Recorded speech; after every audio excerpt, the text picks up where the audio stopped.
Now, fair Hippolyta, our nuptial hour draws on apace. 4 happy days bring in another moon. But oh, methinks how slow this old moon wanes. She lingers my desires like to a stepdame or a dowager, long withering out a young man's revenue. 4 days will quickly steep themselves in night. 4 nights will quickly dream away the time. And then the moon, like to a silver bow, new bent in heaven, shall behold the night of our solemnities. Go fill straight. Stir up the Athenian youth to merriments. Awake the pert and nimble spirit of mirth. Turn melancholy forth to funerals. The pale companion is not for our pomp.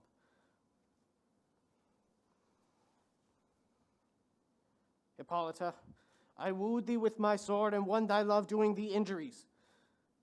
But I will wed thee in another key, with pomp, with triumph, and with reveling. Happy be Theseus, our renowned duke. Thanks, good Aegeus. What's the news with thee? Full of vexation come I, with complaint against my child, my daughter Hermia. Stand forth, Demetrius. My noble lord, this man hath my consent to marry her. Stand forward, Lysander. And my gracious duke, this man hath bewitched the bosom of my child. Thou, Lysander, thou hast given her rhymes and interchanged love tokens with my child. Thou hast by moonlight at her window sung with feigning voice verses of feigning love, and stolen thy impression of her fantasy with breadths of thy hair, rings, gauds, conceits, knacks, trifles, nosegays, sweetmeats, messengers of strong prevailment and unhardened youth. With cunning thou hast filched my daughter's heart, turned her obedience, which is due to me, to stubborn harshness. And my gracious duke, be it so she will not hear before your grace consent to marry with Demetrius, I beg the ancient privilege of Athens. As she is mine, I may dispose of her, which will either be to this gentleman or to her death, according to our law immediately provided in that case. What say you, Hermia? Be advised, fair maid, to you your mother should be as a god, one who composed your beauties, yea, and one to whom you are but as a form in wax, by her imprinted, and within her power to leave the figure or disfigure it.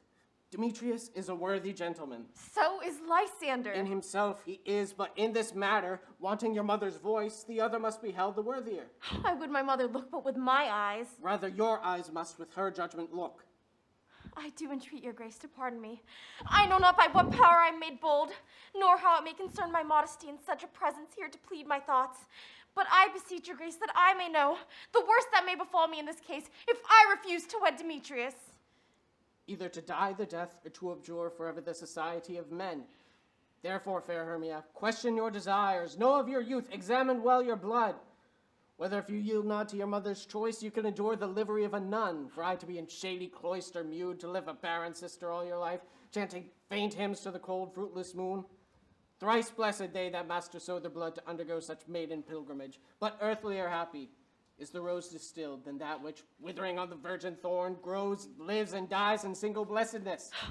So will I grow, so live, so die, my lord, ere I will yield my virgin patent up unto his lordship, whose unwished yoke my soul consents not to give sovereignty.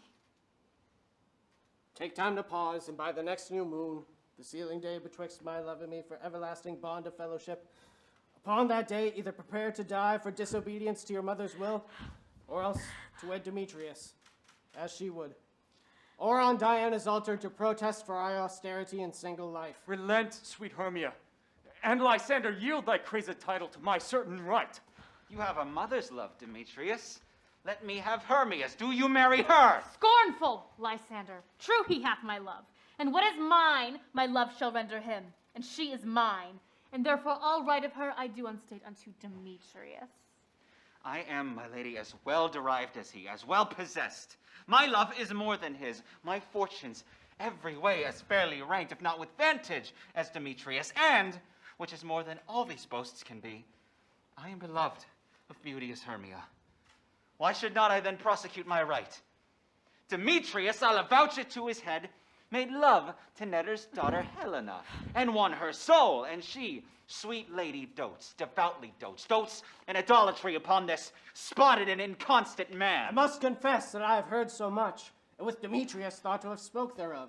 But being overfull of self-affairs, my mind did lose it. But Demetrius, Come, and come, Aegeus. You shall go with me. I have some private schooling for you both. For you, fair Hermia, look you arm yourself to fit your fancies to your mother's will, or else the law of Athens yields you up, which by no means we may extenuate to death or to a vow of single life. Come, my Hippolyta.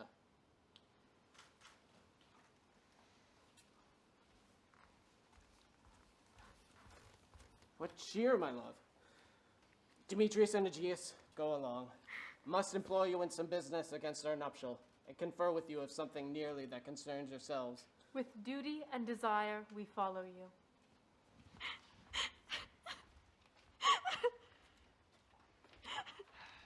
How now, my love? Why is your cheek so pale? Chance the roses, they do fade so fast. Be like for want of rain, which I could well beteem them from the tempest of my own. Ay me.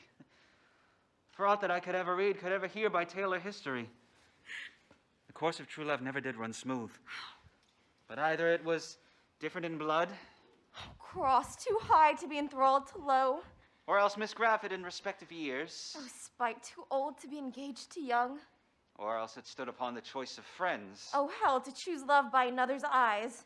Or if there were a sympathy in choice, war, sickness, or death did lay siege to it, making it momentary as a sound, swift as a shadow, short as any dream, brief as the lightning in the collied night, that in the spleen unfolds both heaven and earth, and ere a man has power to say, behold, the jaws of darkness do devour it up. So quick, bright things come to confusion. If then true lovers have been ever crossed, it stands as an edict in destiny. Then let us teach our trial patience, because it is a customary cross, as due to love as thoughts and dreams and sighs, wishes and tears, poor fancy's followers. A good persuasion. Therefore, hear me, Hermia. I have a widow aunt, a dowager of great revenue, and she hath no child. From Athens is her house remote 7 leagues, and she respects me as her only son. There, gentle Hermia, may I marry thee. And to that place the sharp Athenian law cannot pursue us. If thou lovest me, steal forth thy mother's house tomorrow night, and in the wood where I did meet thee once with Helena to do observance to a morn of May, there will I stay for thee. My good Lysander, I swear to thee by Cupid's strongest bow, by his best arrow with the golden head, by the simplicity of Venus's doves, by that which knitted souls and prospers loves, and by that fire which burned the Carthage queen when the false Trojan under sail was seen, by all the vows that ever men have broke, and number more than ever woman spoke. In that same place thou hast appointed me, tomorrow truly will I meet with thee. Keep promise, love. Look, here comes Helena. Godspeed. Fair Helena, whither away? Call you me fair? That fair again unsay. Demetrius loves you fair, oh happy fair. Your eyes are lodestars and your tongue sweet air, more tunable than lark to shepherd's ear. When wheat is green, when hawthorn buds appear, sickness is catching. Oh, were favor so, yours would I catch, fair Hermia, ere I go. My ear should catch your voice, my eye your eye. My tongue should catch your tongue's sweet melody. Will the world mine, Demetrius being baited, the rest I give to be to you translated. Oh, teach me how you look and with what art you sway the motion of Demetrius' heart. I frown upon him, yet he loves me still. Oh, that your frowns could teach my smile such skill. I give him curses, yet he gives me love. Oh, that my prayers could such affection move. Oh, the more I hate, the more he follows me. The more I love, the more he hateth me. His folly, Helena, is no fault of mine. Nor none but your beauty. Oh, that fault were mine. Take comfort. He no more shall see my face. Lysander and myself shall fly this place. Before the time I did Lysander see, seemed Athens as a paradise to me. Oh, then what graces in my love do dwell, that he hath turned a heaven unto a hell. Helen, to you our minds we will unfold. Tomorrow night, when Phoebe doth behold her silver visage in the watery glass, decking with liquid pearl the bladed grass, a place where lovers' flights doth still conceal, through Athens' gates have we devised to steal. And in the wood where often you and I, upon faint primrose beds were wont to lie, emptying our bosoms of their counsel sweet, there my Lysander and myself shall meet, and thence from Athens turn away our eyes to seek new friends and stranger companies. Farewell, sweet playfellow, pray thou for us, and Good luck, grant thee thy Demetrius. Keep word, Lysander. We must starve our sight from lover's food tomorrow deep midnight. I will, my Hermia.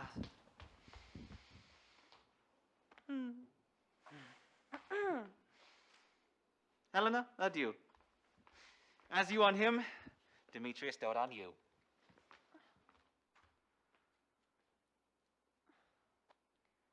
How happy some or other some can be. Through Athens I am thought as fair as she. What of that? Demetrius thinks not so. He will not know what all but he do know. As he errs, doting on Hermia's eyes, so I, admiring of his qualities. Things base and vile, holding no quantity. Love can transpose to form and dignity. Love looks not with the eyes, but with the mind, and therefore is winged Cupid painted blind, nor hath love's mind of any judgment taste. Wings and no eyes figure unheedy haste. And therefore is love said to be a child, because in choice he is so oft beguiled, as waggish boys and game themselves forswear, so the boy love is perjured everywhere.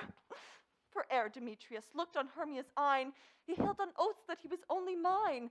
When this halesome heat from Hermia felt, so we dissolved, and showers of oaths did melt. I will go tell him of fair Hermia's flight. Then to the wood will he tomorrow night pursue her.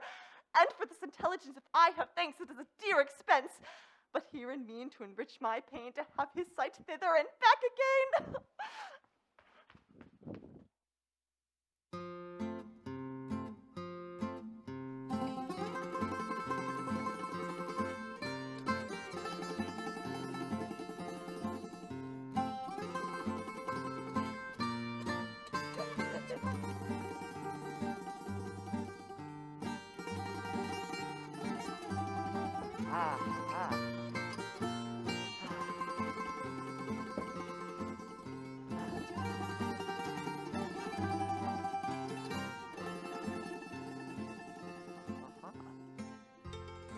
To be or not to be, that is the question.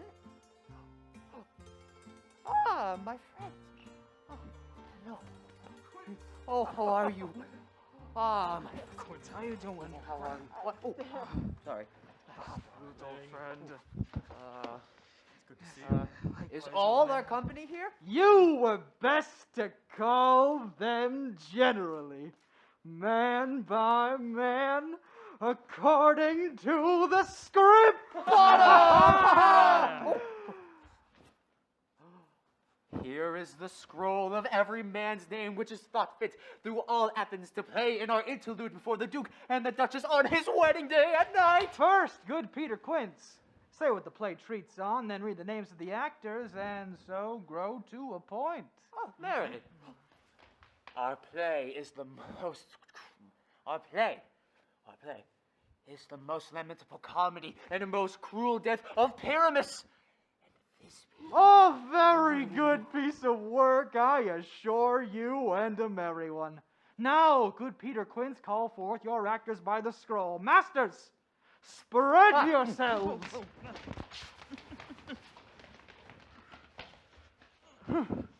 Answer as I call you. Nick Bottom, the Weaver. Ready. Name which part I am for and proceed. You, Nick Bottom, are set down for Pyramus. Oh. What is Pyramus, a lover or a tyrant? A lover that kills himself most gallant for love. That will ask some tears in the true performing of it. If I do it, let the audience look to their eyes. I will move storms. I will condole in some measure. Oh, to the rest. Yet my chief humor is for a tyrant. I could play Heracles rarely, or a part to tear a cat in to make all split. The raging rocks and the shivering shocks shall break the locks of prison gates, and Phoebus Ka shall shine from far and make unmar the foolish fates. Oh, this was lofty. Now name the rest of the players. This is Ercles' vein, a tyrant's vein. A lover would be more condoling. Francis Flute, the bellows mender. Here, Peter Quince. Flute, you must take Thisbe on you.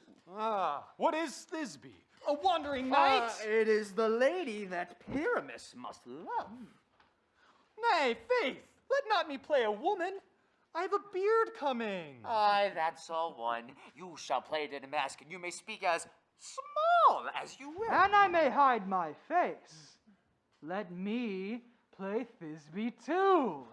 I'll speak in a monstrous little voice. Thisne, Thisne. Ah, Pyramus dear, thy Thisbe dear, and lady dear. No, you must yeah. play Pyramus, and Flute, you, Thisbe. Well, proceed.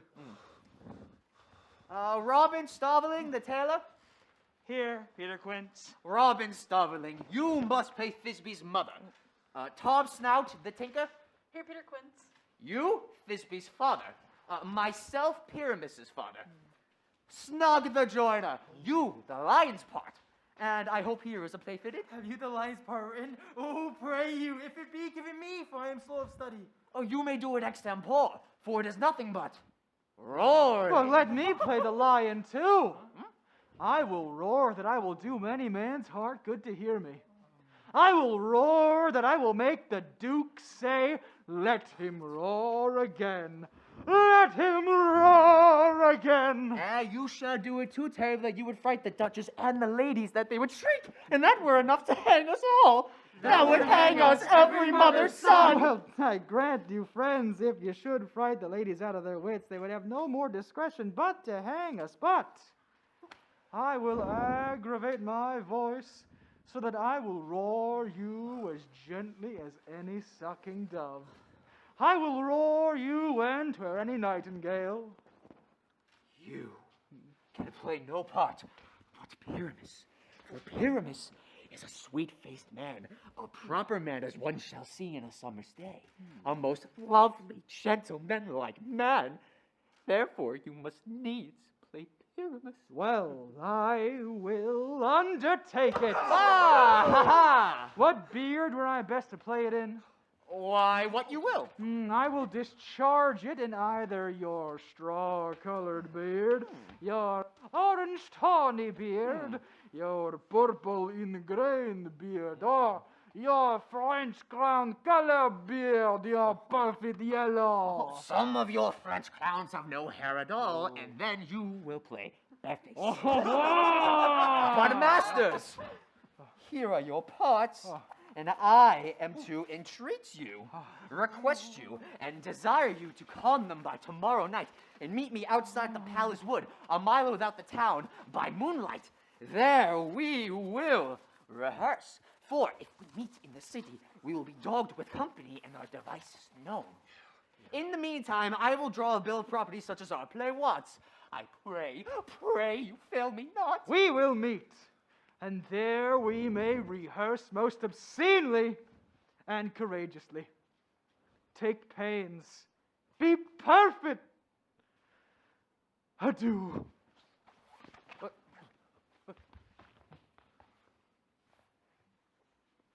At the Duke's Oak we meet. Enough! Hold or cut bowstrings.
now, spirits? Whither wander you? Over hill, over dale, through a bush, through a briar. Over hill, through flood, through fire. We do wander everywhere, swifter than the moon's spear. And we serve the fairy queen to dew her orbs upon the green. The cowslips tall her pensioners be, in their gold coat spots, you see. Those be rubies, fairy favors, and in their freckles live their savors. Let's go seek some dewdrops here, And hang a pearl in every cowslip's ear. Farewell, thou love of spirit. We'll be gone. Our queen and all her elves come here anon. The king doth keep his revels here tonight. Take heed. The queen come not within his sight. For Oberon is passing fell in wrath, because that she, as her attendant hath, a lovely boy stolen from an Indian king. She never had so sweet a changeling. And jealous Oberon would have the child, knight of his train, to trace the forest wild. But she perforce withholds the lover boy, crowns him the flowers, and makes him all her joy. And now they never meet in grove or green, by fountain clear or spangled starlight sheen. But they do swear that all their elves for fear creep into acorn cups and hide them there. Either I mistake your shape and making quite, or else you are that shrewd and knavish sprite called Robin Goodfellow. Are not you he that frights the maidens of the villagery, skim milk, and sometimes labor in the kern, and bootless makes a breathless hussif churn? And sometimes make the drink to bear no barm, mislead night wanderers, laughing at their harm. Those that hobgoblin call you. And sweet pet, you do their work, and they shall have good luck. Are not you he? Oh, thou speakest aright. I am that merry wonder of the night. I jest to Oberon and make him smile, when I a fat and bean-fed horse beguile, neighing in a likeness of a filly foal. And sometime lurk I within a gossip's bowl, in very likeness of a roasted crab. And when she drinks, against her lips I bob, and on her withered dewlap pour the ale. The wisest aunt, telling the saddest tale. Sometime for a 3-foot stool mistaketh me, then slip I from her bum, and down topples she, and Taylor cries, and falls into a cough, and the whole choir hold their hips and laugh, and waxen in their mirth and knees and swear, a merry hour was never wasted there. Oh, but room fairy, here comes Oberon. And here, our mistress, would that we were gone!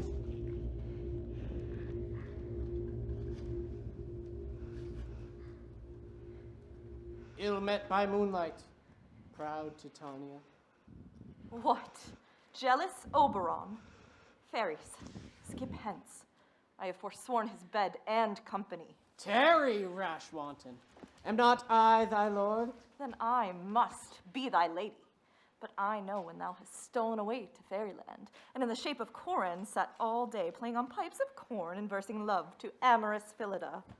Why art thou here, come from the farthest steep of India, but that forsooth the bouncing Amazon and your buskin mistress and warrior love to Theseus must be wedded, and you come to give their bed joy and prosperity? Oh, how canst thou thus for shame, Titania, glance at my credit with Hippolyta, knowing I know thy love to Theseus? Didst not thou lead him through the glimmering night from Periguna, whom he ravished, and make him with fair Agles break his faith with Ariadne and Antiopa?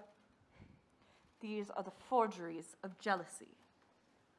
And never since the midsummer spring met we on hill and dale, forest or mead, by paved fountain or by rushy brook, or in the beached margent of the sea, to dance our ringlets to the whistling wind. But with thy brawls thou hast disturbed our sport. Therefore the winds piping to us in vain, as in revenge have sucked up from the sea contagious fogs, which falling in the land hath every pelting river made so proud that they have overborne their continents. The ox hath therefore stretched his yoke in vain. The plowman lost his sweat, and the green corn hath rotted ere his youth attained a beard. The fold stands empty in the drowned field. The crows are fatted with the Murrian flock, and the 9 men's morris is filled up with mud. The quaint mazes in the wanton green for lack of tread are undistinguishable. The human mortals want their winter here. No night is now with hymn or carol blessed, therefore the moon, the governess of floods, pale in her anger, washes all the air that rheumatic diseases do abound. Through this distemperature, we see the seasons alter. Hoary-headed frosts fall in the fresh lap of the crimson rose, and old Hyam's thin and icy crown and odorous chaplet of sweet summer buds is as in mockery set. The spring, the summer, the childing autumn, the angry winter change their wonted liveries, and the mazed world by their increase now knows not which is which. And this same progeny of evils comes from our debate, from our dissension. We are the parents and original. Do you amend it, then? It lies in you. Why should Titania cross her Oberon? I do but beg a little changeling boy to be my henchman. Set your heart at rest. Fairyland buys not the child of me. His mother was a votress of my order, and full often in the spiced Indian air by night has she gossiped by my side, and sat with me on Neptune's yellow sands, marking the embarked traders of the flood, when we have laughed to see the sails conceive and grow big-bellied with the wanton wind, which she, with pretty and with swimming gait, following her womb, then rich with my young squire, would imitate and sail upon the land and fetch me trifles and return again, as if from a voyage rich with merchandise. But she, being mortal of that boy, did die. And for her sake do I rear up her boy, and for her sake I will not part with him. How long within this wood intend you stay? Perchance till Theseus' wedding day. If you will patiently dance in our rounds and see our moonlight revels, go with us. If not, shun me, and I will spare your haunts. Give me that boy, and I will go with thee. Not for thy fairy kingdom. Fairies, away. We shall chide downright if I longer stay. Well, go thy way! Thou shalt not from this grove till I torment thee for this injury!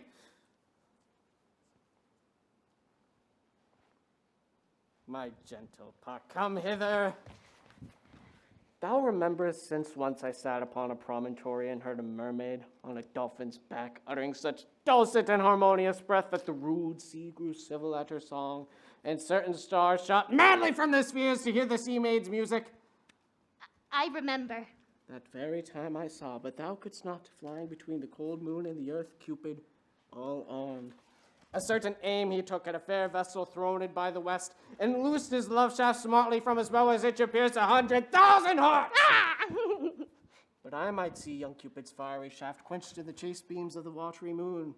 The imperial votress passed it on in maiden meditation, fancy-free. Yet marked I where the bolt of Cupid fell. It fell upon a little western flower, before milk white, now purple with love's wound, and maidens call it love in idleness. Fetch me that flower, the herb I showed thee once before. The juice of it on sleeping eyelids laid will make or man or woman madly dote upon the next live creature that it sees. Fetch me this herb, and be thou here again, ere the Leviathan can swim a league. Oh, I'll put a girdle round about the earth in 40 minutes. Having once this juice, I'll watch Titania when she is asleep, and drop the liquor of it in her eyes. The next thing she, waking, looks upon, be it on lion, bear, wolf, or bull, on meddling monkey, or on busy ape, she shall pursue it with the soul of love. And ere I take this charm from off her sight, as I can take it with another herb, I'll make her render up her page to me. But who comes here? I'm invisible, and I will overhear their conference. I love thee not, therefore pursue me not. Where is Lysander and fair Hermia? The one I'll stay, the other stayeth me. Thou toldst me they were stolen unto this wood, and here am I, and wood within this wood, because I cannot meet my Hermia. Hence, get thee gone, and follow me no more. You draw me, you hard-hearted adamant, but yet you draw not iron, for my heart is true as steel. Leave you your power to draw, and I shall have no power to follow you. Oh, do I entice you? Do I speak you fair? Or rather, do I not in the plainest truth tell you I do not, nor I cannot love you? Even for that do I love you the more.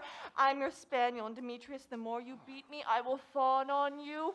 Use me but as your spaniel, spurn me, strike me, neglect me, lose me. Only give me leave, unworthy as I am, to follow you. What worser place can I beg in your love, and yet a place of high respect with me, than to be used as you use your dog? Tempt not too much the hatred of my spirit, for I am sick when I do look on thee. I am sick when I look not on you. You do impeach your modesty too much to leave the city and commit yourself into the hands of one that loves you not. To trust the opportunity of nights and the ill counsel of a desert place with the rich worth of your virginity. Oh, your virtue is my privilege, for that it is not night when I do see your face. Therefore I think I am not the night. Nor doth this wood lack worlds of company, for you and my respect are all the world. Then how can it be said I'm alone when all the world is here to look on me? I'll run from thee, and hide me in the brakes, and leave thee to the mercy of wild beasts.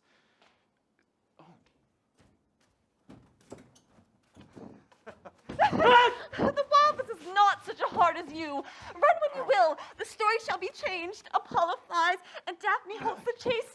The dove pursues the griffin, the mild hind makes speed to catch the tiger. Bootless speed, when cowardice pursues, and valor flies. I will not stay thy questions. Let me go! Or if thou follow me, do not believe, but I shall do thee mischief in the wood. I in the temple, the town, the field, you do me mischief.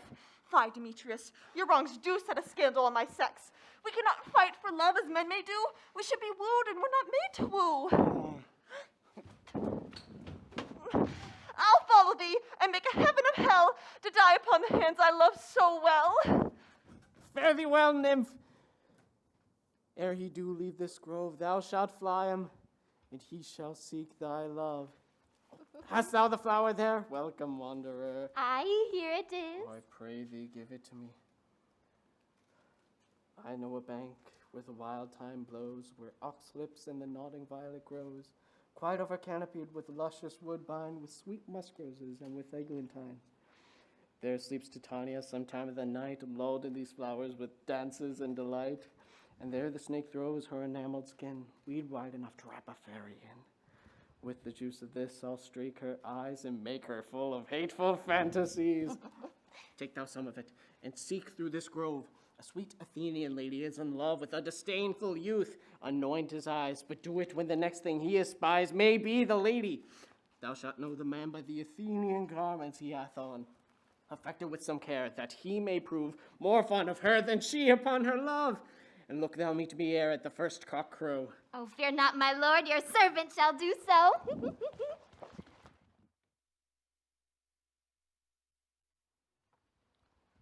Come now, a roundel and a fairy song. Then, for the third part of a minute hence, some to kill cankers and the musk rose buds, some war with three remiss for their leathern wings to make my small elf coats. Some keep back the clamorous owl that nightly hoots and wanders at our quaint spirits. Sing me now asleep, then to your offices and let me rest.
as well. One aloof stand sentinel.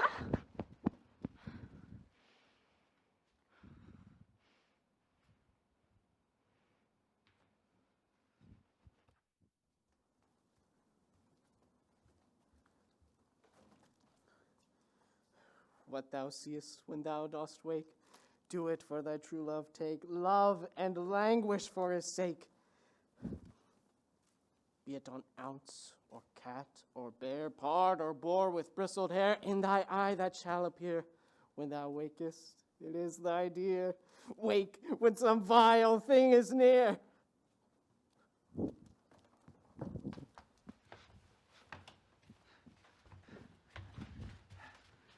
Fair love, you faint with wandering in the wood. And to speak truth, I have lost our way. Will rest us, Hermia, if you think it good, and tarry for the comfort of the day. Be it so, Lysander. Find you out of bed, for I upon this bank will rest my head. One turf shall serve as pillow for us both. One heart, one bed, two bosoms, and one troth. Nay, good Lysander, for my sake, my dear, lie further off yet. Do not lie so near. Oh, take the sense, sweet, of my innocence. Love takes the meaning in love's conference. I mean that my heart unto yours is knit, so that but one heart we can make of it. Two bosoms interchained with an oath, so then two bosoms and a single troth. Then by your side no bedroom me deny, for in lying so, Hermia, I do not lie. Lysander riddles very prettily. Now, much beshrew my manners and my pride if Hermia meant to say Lysander lied. But, gentle friend, for love and courtesy, lie further off in human modesty. Such separation, as may well be said, becomes a virtuous bachelor and a maid. So far be distant, and good night, sweet friend. Thy love never alters till thy sweet life end. Amen. Amen to that fair prayer, say I. And then in life, when I end loyalty, here is my bed. Sleep give thee all his rest. With half that wish, the wisher's eyes be pressed.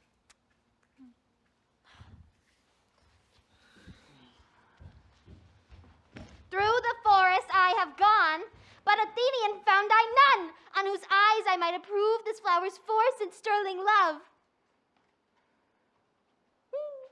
Night and silence, who is here? Weeds of Athens he doth wear. This is he, my master said, despised the Athenian maid. And here the maiden, sleeping sound on the dank and dirty ground. Pretty soul, she durst not lie. Ne'er this lack love, this kill courtesy. Churl upon thy eyes I throw all the power this charm doth owe. When thou wakest, let love forbid, sleep a seat on thy eyelid. So awake when I am gone, for I must now to Oberon. Kill me, sweet Demetrius! I charge thee hence, and do not haunt me thus! Oh, wilt thou, darkling, leave me? Do not so! Stay on my peril. I alone will go. I'm out of breath in this fawn chase. The more my prayer, the lesser is my grace. Happy is Hermia, wheresoe'er she lies, for she hath blessed and attractive eyes. How came her eyes so bright? Not with salt tears. If so, my eyes are oftener washed than hers. No, I am ugly as a bear, for beasts that meet me run away for fear. Therefore, no marvel though Demetrius do as a monster and fly my presence thus. What wicked and dissembling glass of mine made me compare with Hermia's fiery eyne? But who is here? Lysander on the ground, dead or asleep. I see no blood, no wound. Lysander, if you live, good sir, awake.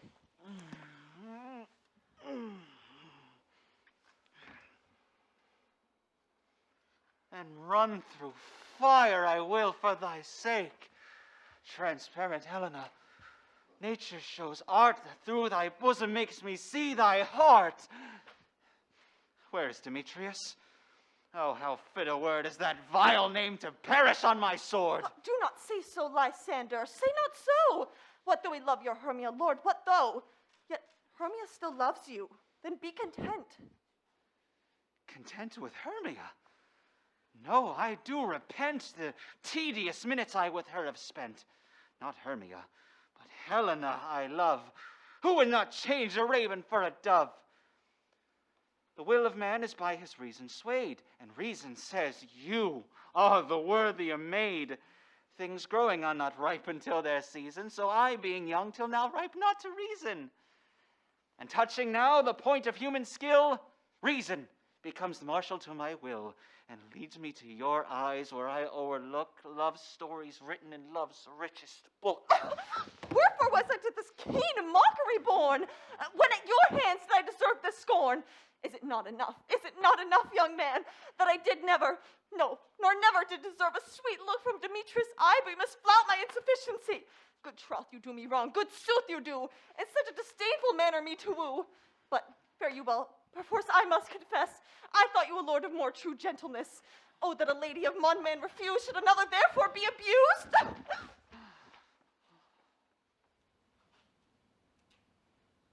She sees not Hermia. Hermia, sleep thou there, and never mayst thou come Lysander near. For as a surfeit of the sweetest things, the deepest loathing to the stomach brings, or as the heresies that men do leave are hated the most of those they did deceive, so thou, my surfeit and my heresy, of all be hated but the most of me. And to all my powers address your love and might, to honor Helen and to be her knight.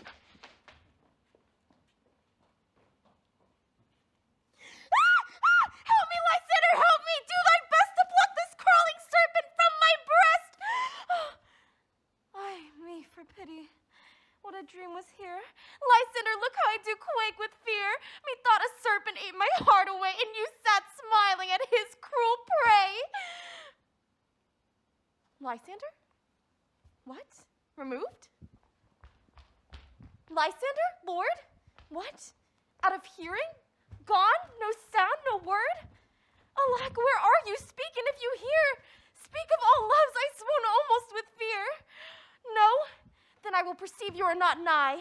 Either death or you I'll find immediately.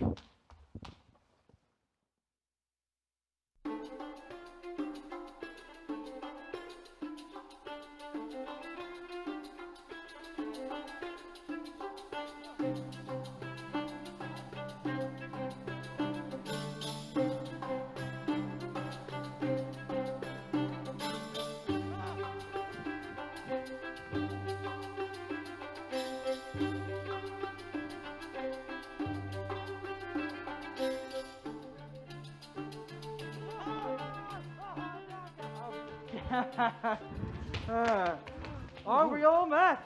Oh, Pat, and here's a marvelous convenient place for our rehearsal. This green plot shall be our stage. This hawthorn brake our tiring house. And we will do it in action as we will do it before the Duke. Peter Quince. Oh, what sayest thou, Bully Bottom? There are things in this comedy of Pyramus and Thisbe that will never please. First, Pyramus must draw a sword to kill himself, which the ladies cannot abide. How answer you that? By our Lakin, a parlous fear. I believe we must leave the killing out when all is done. Not a whit! Write me a prologue, and let the prologue seem to say we will do no harm with our swords, and Pyramus is not killed indeed, and for the more better assurance, let them know that I, Pyramus, am not Pyramus, but Bottom, the weaver. This'll put them out of fear. Well, there will be such a prologue, and it will be written in 8 and 6. No, make it 2 more. Let it be written in 8 and 8. Will not the ladies be afeard of the lion?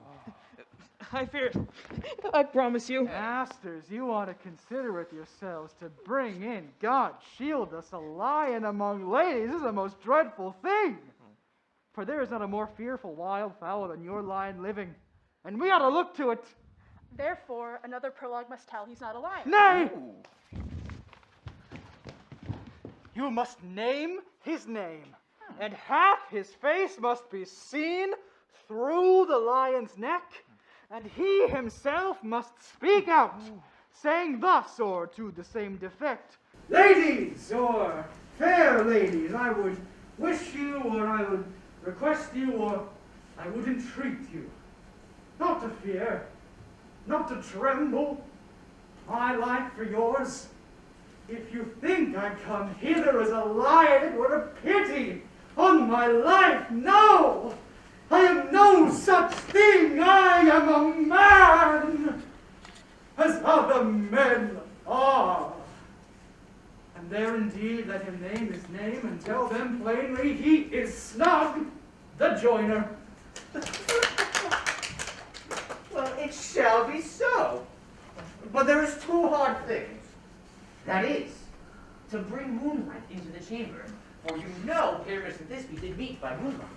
Doth the moon shine that night we play our play? A calendar. A calendar, look in the almanac. Find out moonshine. Find out moonshine! It's not here. It's not here. A calendar! Ooh! Ooh, a calendar! Ha ha! Calendar! Calendar!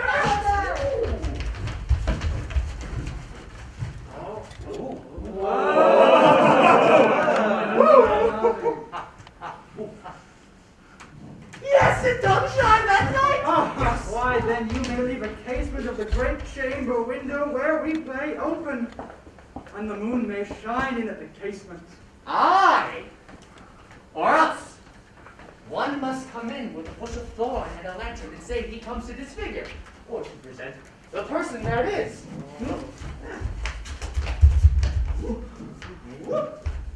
Moonshine! Then there is another thing. We must have a wall in the great chamber, for Pyramus Thisbe, says the story, did talk through the chink of a wall. You can never bring in a wall. What say you, Bottom? Some man or other must present wall. And let him have some plaster or some loam or some rough cast about him to signify wall.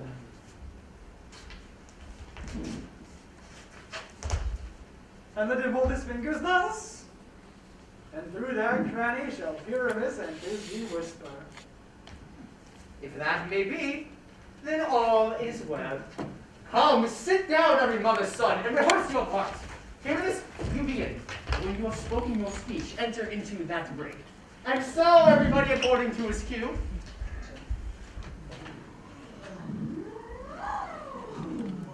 What heaven, homespuns, have we swaggered here?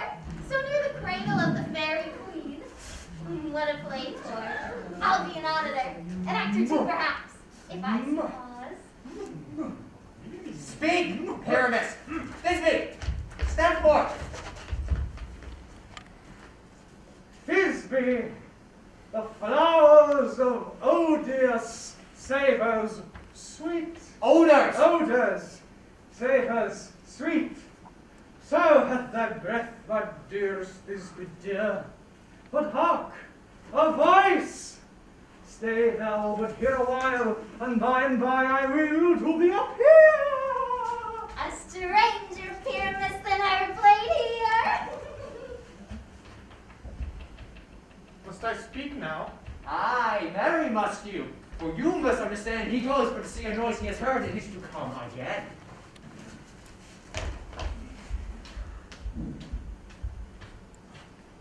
Most radiant Pyramus, most lily white, if you have color like the red rose or trap and briar. Oh, must be Jew and all equals lovely Jew, and strews, cross your who never tire. I'll meet the Pyramus and Amy's too. Ninus, too, man. You must not speak that yet. That you answer to Pyramus. You speak all your part at once, cues and all. Pyramus, enter. Your cues past. It is never time. As strews, cross your who never tire. If I was fair, Thisbe, I would only find. Oh, monstrous, oh, strange, we're haunted. Grey masters, fly masters, oh! I'll follow you. I'll lead you about around through bog, through bush, through brake, through briars. Sometimes a horse I'll be, sometimes a hound, a hog, a headless bear, sometimes a fire. A neighing, barking, crutching, roaring, gurgling, every horse, hound, hog, bear, fire at every turn. Why do they run away? This is a knavery of them to make me a beard. Oh, Bottom, thou art changed. What do I see on me? What do you see? You see an asset of your own, do you? Oh, bless thee, Bottom, bless thee. Thou art translated. I see their knavery. This is to make an ass of me, to frighten me if they could. But I will not stir from this place, do what I can. I will walk up and down here, and I will sing, that they shall hear I am not afraid. The ozel cock so black of hue, with orange tawny bill, the throstle with its nods so true, the wren with little quill. What angel wakes me from my flowery bed? Now pinch the sparrow and the lark, the prince's cuckoo grey, whose note full many a man doth mark and does not answer. Nay, oh. For indeed, who would set his wit to so foolish a bird? Who would give a bird the lie, though he cry cuckoo never so? I pray thee, gentle mortal.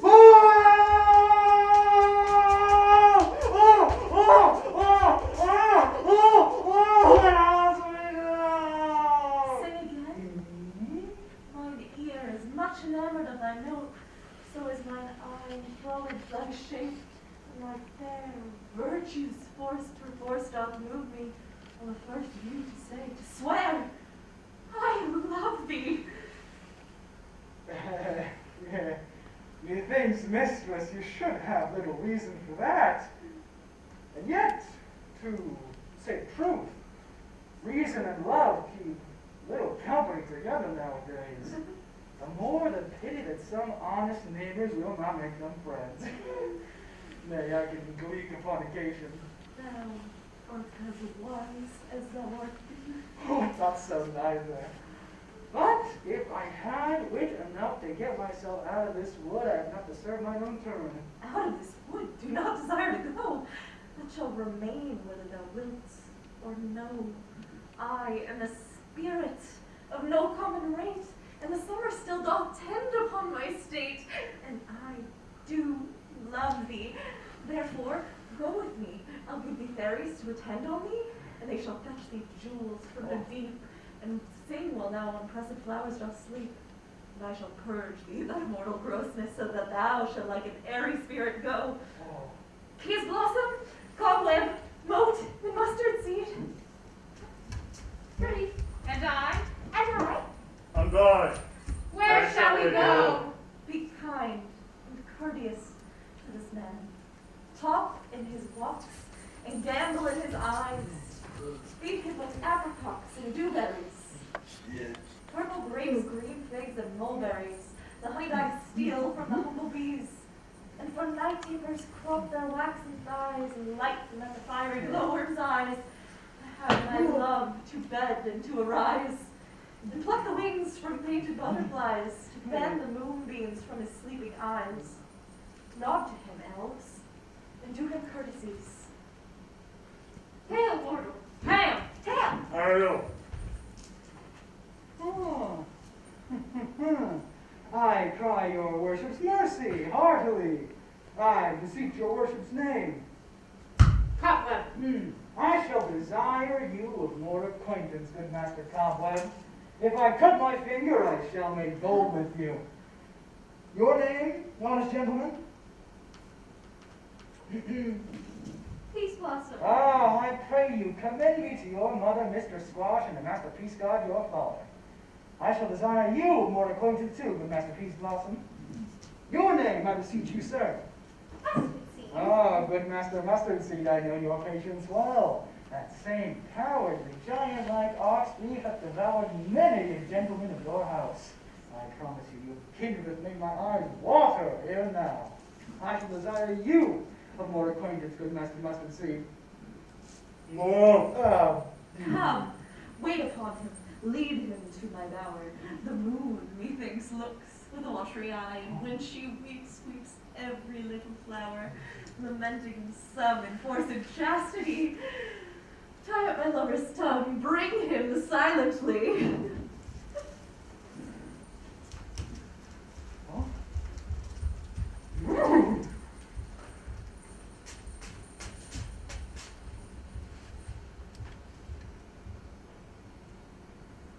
I wonder if Titania be awaked. Then what it was that next came in her eye, which she must dote on in extremity.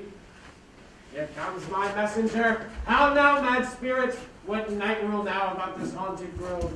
My mistress with a monster is in love. Near to her close and consecrated bower, while she was in her dull and sleeping hour, a crew of patches, rude mechanicals, who work abroad upon Athenian stalls, were met together to rehearse play, intended for great Theseus' nuptial day. The shallowest, thick skin of that barren sort, whom Pyramus presented in their sport, forsook his seat and entered in a break. That I did him a disadvantage take, and as this now I fix it on his head, and not as this be must be answered, and forth miming it comes. When they him spy, as wild geese at the creeping valor eye, or russet painted shots, many in sort, rising and crying up the guns report, sever themselves and madly sweep the sky, so at his sight away his fellows fly. And at our stamp here or one falls, he murder cries, and help from Athens calls. Their senses, thus weak, thus in their fears, thus strong, made senseless things and get to do them wrong. For briars and thorns at their apparel snatch, some sleeves, some hats, from yielders all things catch. I left them on in this distracted fear, and left sweet Pyramus translated there. And in that moment, so it came to pass, Titania waked and straightway laughed and asked. Suppose I'm better than I can divine. Hast thou yet latched the Athenian's eyes with the love juice as I bid thee do? I took him sleeping, that is finished too, and the Athenian woman by his side. But when he waked, of course she must be eyed. Stand close. This is the same Athenian. This is the woman, but not this the man.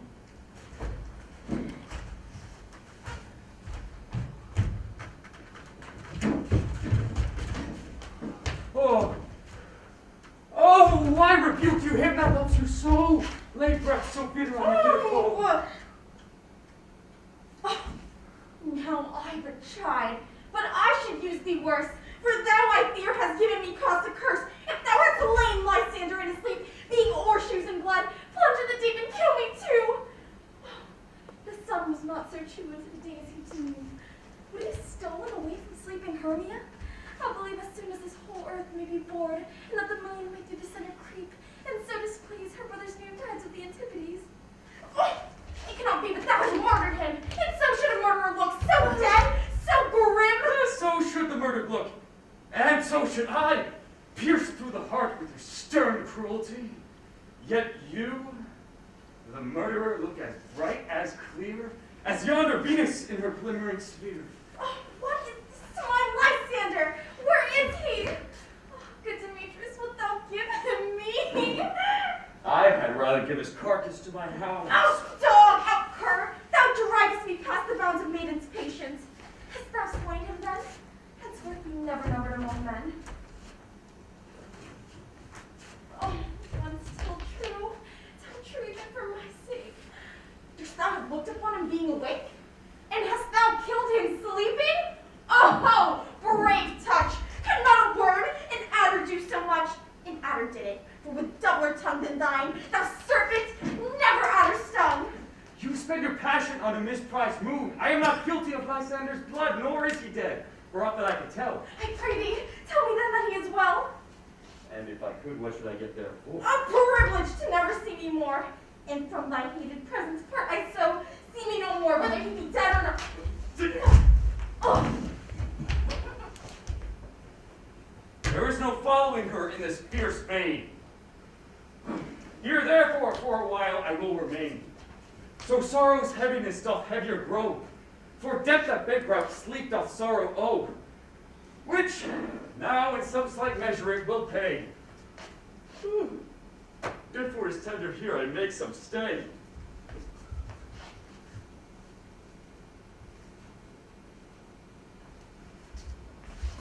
done! Thou hast mistaken quite and laid the love juice on some true love sight. But thy misprision must perforce ensue some true love turned and not a false turn true.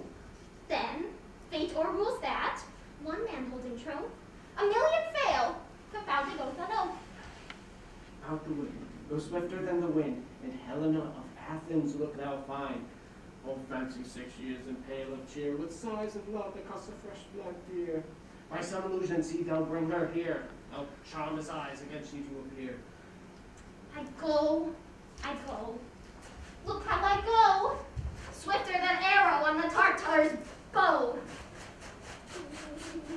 Flower of this purple dye, beat by Cupid's archery, sinking apple of his eye. When his love he doth espy, let her shine as gloriously as the Venus of the sky. When thou wakest, if she be by, beg of her for remedy. Captain of our fairy band, Helena, is here at hand. Woo. And the youth, mistook by me, pleading for a lover's fee. Shall we their fond pageant see? Lord, what fools these mortals be! Stand aside, the noise they make will cause Demetrius to awake. Then we'll do it once we won. That must needs be sport alone. And these things do best please me, that befall preposterously.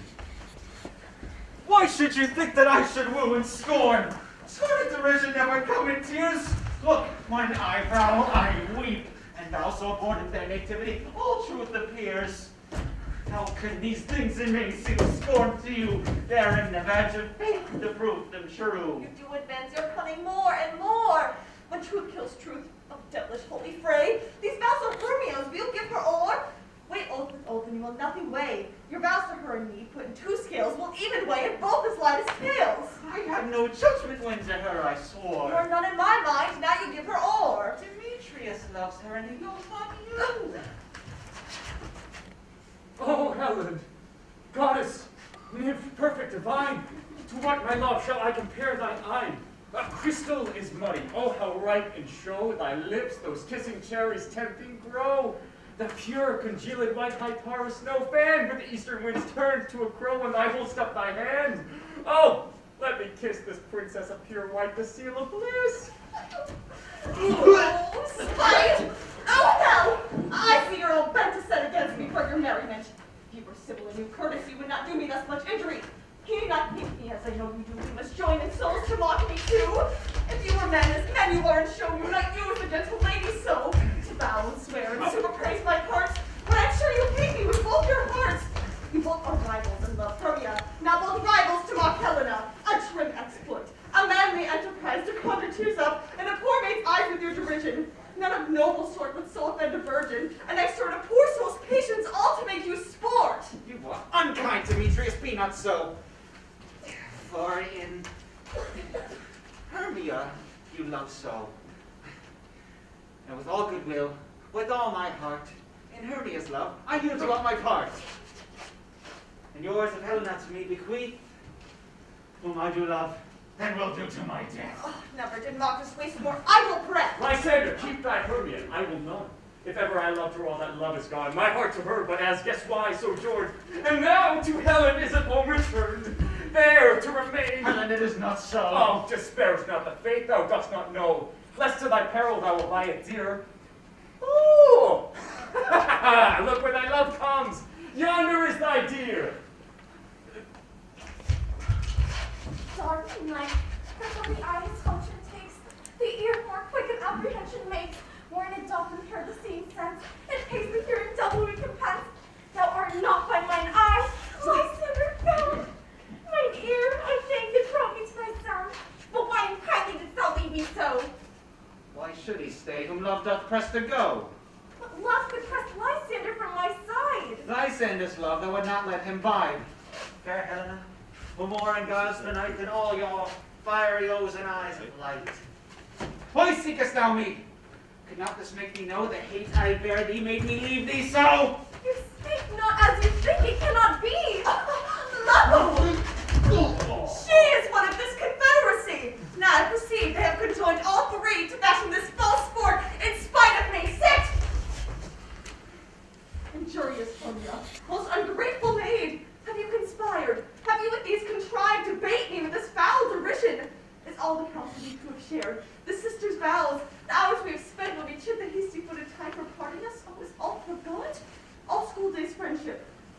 innocence? We, Hermia, like two artificial gods, have our ideals created both one flower, both on one sampler, sitting on one cushion, both warbling in one song, both in one key, as if our hands, our sides, voices, and minds had been corporate. So we grew together, like to a double cherry, seeming parted, but yet in union in partition. Two lovely berries molded on one stem, so with two seeming bodies, but one heart. Two of the first like cult of Hildred do to one, and crowded with one husband. So will you break our ancient love asunder, to join with men in scorning your poor friend? It is not friendly. It is not maidenly.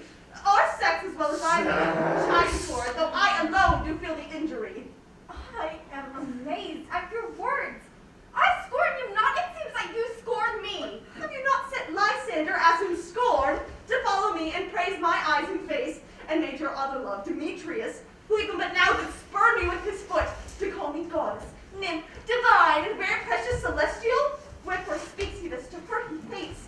And wherefore doth Lysander deny your love so rich within his soul to tender me? Forsooth affection, but by your setting on, but by your consent? What, though I be not so when your graces you, so hung up with love, so fortunate, but miserable most to love unloved? This you should pity rather than despise. I understand not what you mean by this. I do. Persever, counterfeit sad looks, make mouths upon me when I turn my back, wink at each other, hold a sweet jest up. This sport, well carried, shall be chronicled. If you have any pity, grace, or manners, do not make me such an argument. But fare you well, 'tis partly my own fault, which either death or absence soon shall remedy. Oh, stay, gentle Helena, hear my excuse. My love, my life, my soul, gentle Helena. Oh, excellent. Please do not scorn her so. If she cannot entreat, I can compel. Thou canst compel no more than she entreat. Thy threats have no more strength than her weak prayers. Oh, Helena, I love thee by my life, I do. I swear by that which I will lose for thee, to prove him false that says I love thee not. I say I love thee more than he can do. If thou sayest so, withdraw and prove it too. Quick, come!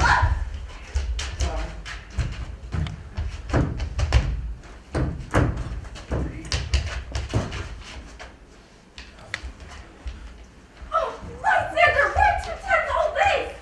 Wait, you Ethiop? No, no, he'll seem to break loose. Take on as you would follow, but yet come not. You are a tame man. Go! Hang off, thou cat, thou bird, vile thing! Let loose, or I will shake thee from me like a serpent. Why are you grown so rude? What changes this sweet love? Thy love! Out, tawny tartar! Out, loathed medicine, oh hated post and hence! Did you not jest? Yes, sooth, and so do you. Demetrius! I will keep my word with thee. I would I had your bond, for I perceive a weak bond holds you. I'll not trust your word. What? Should I hurt her? Strike her? Kill her dead? Although I hate her, I'll not harm her so. What can you do me greater harm than hate? Hate me? Wherefore? Oh me, what news, my love? Am not I Hermia? Are not you Lysander? I am as fair now as I was erewhile. Since night you loved me. Yet since night you left me. Oh, then you left me. The gods forbid, in earnest shall I say. I, by my life, never did desire to see thee more. Therefore, be out of hope, of question, of doubt. Be certain, nothing true. It is no jest that I hate thee and love Helena.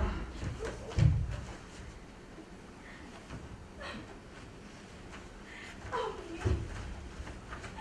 you canker blossom, you juggler! What, have you come by night and stolen my love's heart from him?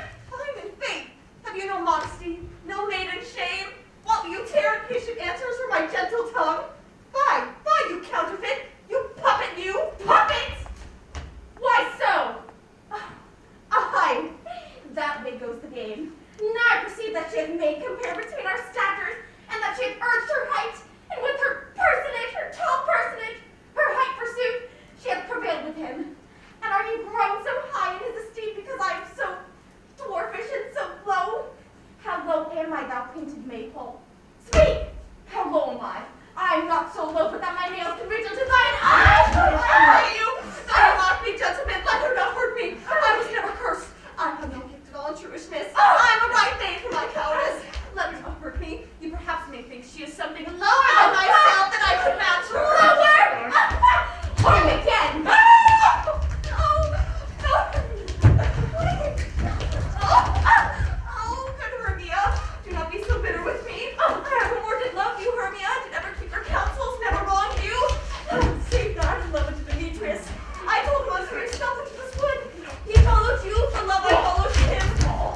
she shall not harm thee, Helena! No, sir, she shall not. They take her part. Oh, she is angry, she is keen and shrewd. She was a vixen when we went to school. No, she be but little, she is fierce. Again! Nothing but low and little. Why will you suffer her to plot me thus? Let me come to her. I'll get you gone, you dwarf! You minimus of hindering, not grass made you be, you acorn! You are too officious in her behalf that scorns your services. Let her alone, speak not of Helena. Take not her part, for if thou dost intend, never so little show of love to her, thou shalt abide it. Now she holds me not. Now follow, if thou darest, to try who's right, of thine or mine, is most in Helena. Follow? Nay, I'll go with thee, cheek by jowl!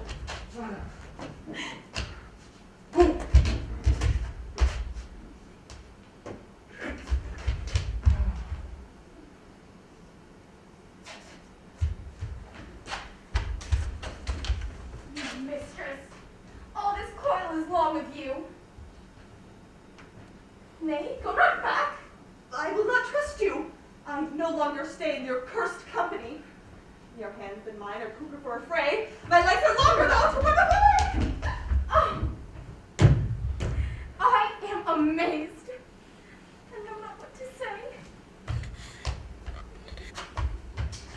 This is thy negligence. Still thou mistakest, or else commits these knaveries willfully. Believe me, King of Shadows, I mistook. Did not you tell me I should know the man by the Athenian garments he had on? And so far, blameless proves my enterprise, that I anointed the Athenians' eyes. And so far, I'm glad it did sort, for their dangling I esteem a sport. Thou seest these lovers seek a place to fight. I, therefore, Robin, overcast the night. The starry welkin covers thou anon with drooping fog as black as Acheron. And lead these testy rivals so astray as one come not within another's way. Like to Lysander, sometime frame thy tongue, then stir Demetrius up with bitter wrong. And sometime rail thou like Demetrius, and from each other look thou lead them thus. Till o'er the brows death counterfeiting sleep, with leaden legs and batty wings doth creep. Then crush this herb into Lysander's eye, whose liquor hath this virtuous property to take from thence all error with his might, make his eyeballs roll with wonted sight. When they next wake, all this derision shall seem a dream and fruitless vision. And back to Athens shall the lovers wend, with a league whose date till death shall never end. Whiles I in this affair do thee employ, how to my queen and beg her Indian boy, and then I will her charmed eye release from monsters' view, and all things shall be peace. My fair lord, this must be done with haste. For night swift dragons cut the clouds full fast, and yonder shines Aurora's harbinger, at whose approach ghosts wandering here and there troop home to churchyards. Damned spirits all that in crossways and floods have burial already in their wormy beds are gone. For fear lest days should look their shames upon, they willfully exile themselves from life. And must I consort with the black-browed night. But we are spirits of another sort. I with the morning's love have oft made sport, and like a forester, the groves may tread, even till the eastern gate all fiery red, opening on Neptune with fair blessed beams, turns into yellow gold his salt green streams. But notwithstanding, haste, make no delay. We may effect this business yet ere day. Up and down, I will lead them up and down. I am feared in field and town. Come and lead them up and down. Here comes one. Where art thou, proud Demetrius? Speak thou now! Here, villain, drawn and ready, where art thou? I will be with thee straight! Follow me then to plainer ground. Lysander, speak again! Thou runaway, thou coward! Art thou fled? Speak! In some bush wouldst thou hide thy head? Thou, coward, art thou bragging to the stars, telling the bushes thou speakest for wars? Yet will not come. Come, recreant. Come now, child. I'll whip thee with thy rod. Hate is defiled that draws a sword on me. Yea, art thou there?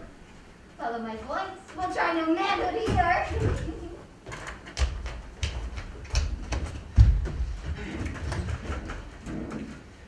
goes before me, and still dares me on.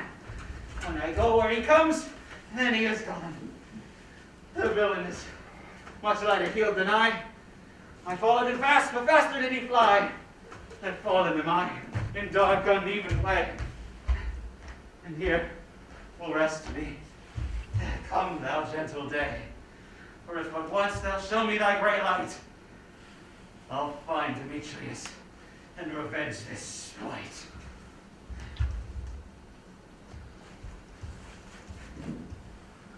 How, coward, why comest thou not? Abide me if thou darest, for well I won't. Thou runs before me, shifting every place, and darest not stand or look me in the face. Where art thou now? Come hither, I am here. Nay then, thou mockst me, thou shalt buy this dear. If ever I thy face by daylight see, now go thy way. Faintest constraineth me to measure out my length on this cold bed. By day's approach, look to be visited. Oh, weary night, oh long and tedious night, abate thy hours. Shine comforts from the east, that I may back to Athens from these that my poor company detest. And sleep that sometimes shuts out sorrow's eye, steal me away a while from mine own company. Yet but three, come one more, two of both kinds makes up four. Here she is, cursed and sad. Cupid is a knavish lad, thus to make poor females mad. Never so weary, never so in woe, but down with the dew, and torn with the briars. I can no further crawl, no further go. My legs can keep no pace with my desires. Here will I rest until the break of day. Heavens, shield Lysander if they meet a fray.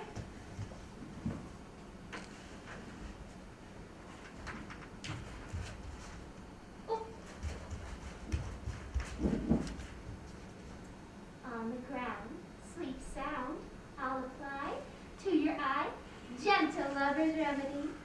When thou wakest, thou takest true delight in sight of thy former lady's eye.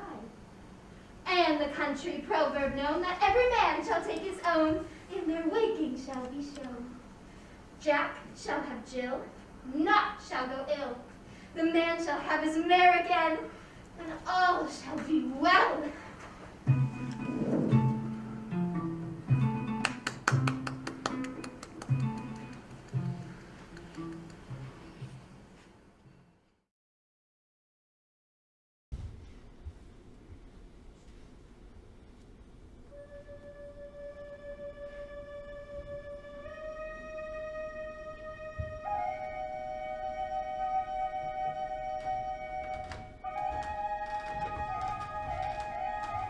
Come, sit thee down upon this flowery bed, while I thy amiable cheeks do cool, and sweet musk roses on thy sleek smooth head bind. Gentle joy. Where's Peace Blossom? Ready? Scratch my head, Peace Blossom. Where's Monsieur Cobweb? Ready. Monsieur Cobweb, good monsieur, get you your weapons in your hand and kill me a red-hipped humblebee on the top of a thistle. Oh, and good monsieur, bring me the honey bag. Do not fret yourself too much in the action, monsieur. Oh, and good monsieur, have a care the honey bag break not. I would be loath to have you overfilled with the honey bag, signor. Where's Monsieur Mustard Seed? Ready? Give me your neat, Monsieur Mustard Seed. I pray you leave your courtesy, signor. What's your will? Nothing, good monsieur, but to help Cavallari Peas Blossom to scratch. I must the barber, signor, for methinks I am marvels hairy about the face. And I am such a tender ass, if my hair do but tickle me, I must scratch. What? Wilt thou hear some music, my sweet love? Oh, I have a reasonable good ear in music. Let's have the tongs and the bones.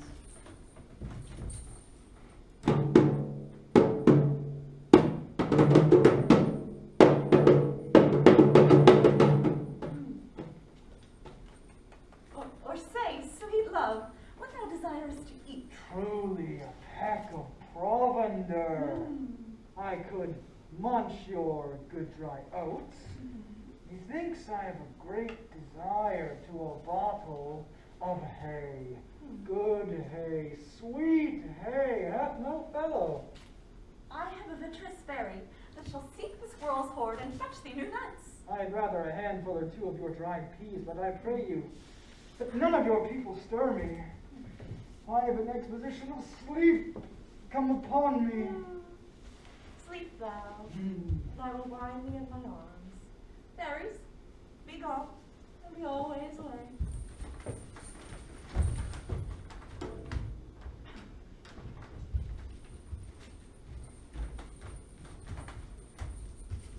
So doth the woodbine and sweet honeysuckle gently untwist the female ivy, so it rings the barky fingers of the elm.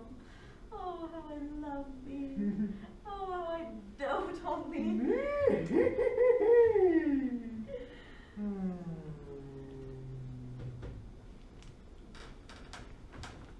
Welcome, good Robin.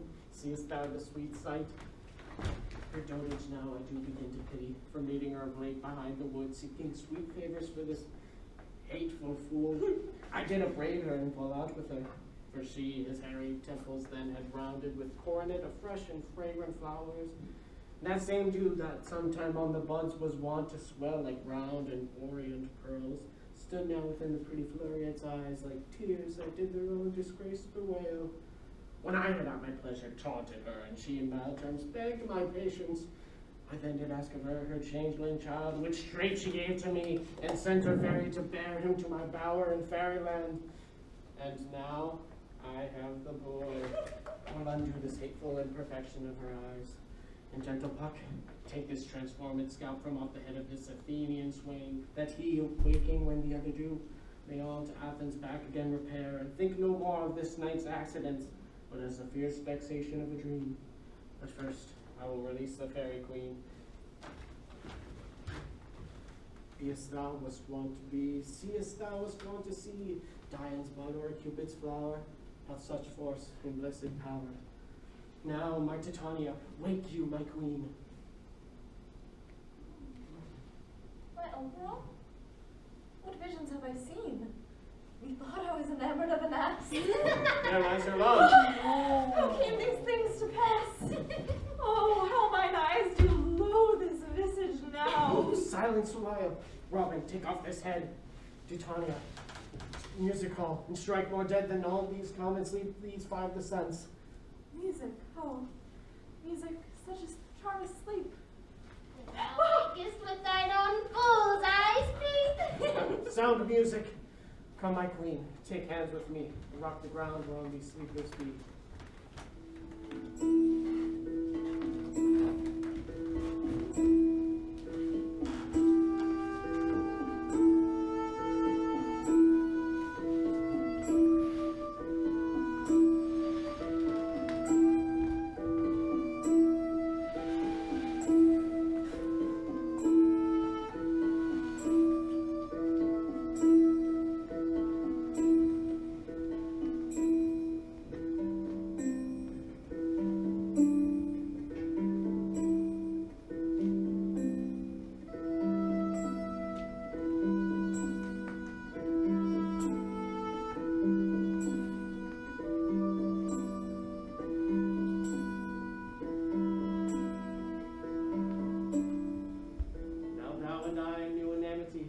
Tomorrow midnight solemnly dance in Duke Theseus' house triumphantly, and blessed to all fair prosperity. So shall all the pairs of faithful lovers be wedded with Theseus, all in jollity. Fairy king, attendant Mark, I do hear the morning lark. Then, my queen, in silence sad, trip we after nightshade, we the globe can compass soon, swifter than the wandering moon. Come, my lord, and in our flight, tell me how it came this night, that I, sleeping here, was found with these mortals on the ground.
of you, find out the forester. But our observation is performed. And since we have the wayward of the day, my love shall hear the music of my hounds. Uncouple in the western valley, let them go. Dispatch, I say, and find the forester. We will, my queen, up to the mountain's top, and mark the musical confusion of hounds and echo in conjunction. I was with Hercules and Cadmus once, when in a wood of Crete they bathed the bear with hounds of Sparta. Never have I heard such gallant chiding, for besides the groves, the skies, the fountains, every region near seemed all one mutual cry. I've never heard so musical a discord, such sweet thunder. My hounds are bred out of the Spartan kind, so flued, so sanded, and their heads are hung with ears that sweep away the morning's dew, crook-kneed and dewlapped like Thessalian bulls, slow in pursuit, but matched in mouth like bells, each under each. A cry more tunable was never hollow to, nor cheered with horn in Crete, in Sparta, nor in Thessaly. Judge when you hear. But soft! What nymphs are these? My lord, this is my daughter here asleep. This Lysander. This Demetrius is. And this Helena. Old Matter's Helena. I wonder if they're being here together. No doubt they rose up early to observe the rite of May, and hearing our intent, came in grace of our solemnity. Go bid the huntsmen wake them with their horns. Good morrow, friends! St. Valentine is past. Begin these woodbirds but to couple now? Pardon, my lord. Oh, I pray you all stand up. I know you two are rival enemies. How comes this gentle concord in the world, that hatred is so far from jealousy, to sleep by hate and fear no enmity? My lord, I shall reply amazedly. Half sleep, half waking, but as yet I swear I cannot truly say how I came here. But as I think for truly what I speak, and now I do bethink me so it is, I came with Hermia hither. Our intent was to be gone from Athens, that we might without the peril of the... Enough! Enough! My lord, you have enough.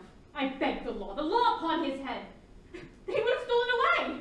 They would, Demetrius, thereby have stolen from you and me. You of your wife and me of my consent, that she should be your wife. My lord, fair Helen told me of their self, of this their purpose hither to this wood, and I in fury hither follow them. Fair Helen, and fancy following me, but my good lord, I wot not by what power, but by some power is my love to Hermia, melted as the snow, seems to me now as a remembrance of an idol god, which in my childhood I did dote upon. But all the faith, the virtue of my heart, the object and pleasure of mine eyes, only to Helen. To her, my lord, was I betrothed ere I saw Hermia. But like a sickness did I loathe this food. But as in health come to my natural taste, now I do wish it, love it, long for it, and will forevermore be true to it. Fair lovers, you are fortunately met. Of this discourse we more will hear anon. Aegeus, I will overbear your will, for in the temple by and by with us, these couples shall be eternally knit. And for the morning now is something worn, our purposed hunting shall be set aside. Away with us to Athens, 3 and 3. We'll hold a feast in great solemnity. Come, Hippolyta.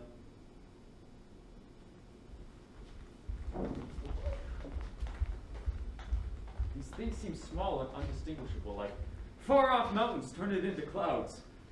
Methinks I see these things with parted eye when everything seems double. So methinks I have found Demetrius like a jewel, my own and not my own. Are you sure that we are awake? It seems to me that yet we dream. Do not you think the Duke was here and bid us follow him?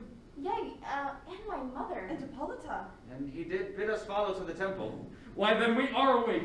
Let's follow them. And by the way, let us recount our dreams.